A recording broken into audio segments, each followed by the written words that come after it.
So I'm working a lot on self-love right now to say like, okay, how can I respect myself and not just put other people first? I sort of prided myself on the leaders eat last kind of mentality. And that in many ways, I believe held me back. And some of those ways can be expressed like if you think about your tolerance like a battery to say like, okay, like when is Sam going to hit his breaking point, right? And if I'm not paying myself and I can't get guac on my Chipotle and I'm not taking money out and then I'm paying people twice as much as me that have 10 years less experience and value to the organization, let's say, and then something goes wrong, my tolerance battery is pretty depleted.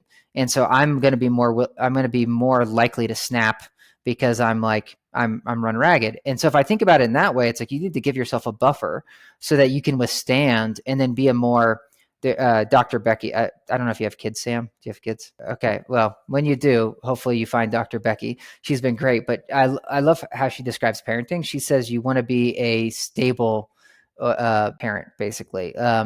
And what she just means is like, you just want to be solid. You don't want to like have these emotional ups and downs and that kind of thing. When you're parenting, the kid needs to feel safety. And so they need to feel like you're there for them no matter what.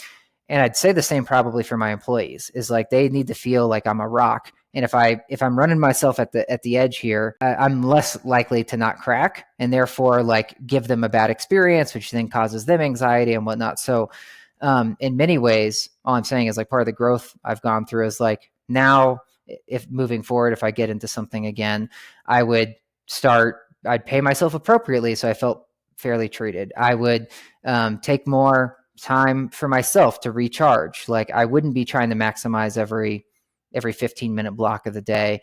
I just give more space. So there's a time for more of the hustling. And then once you have the experience, I think you can get just as much done with less effort, and have better mental health probably through the process.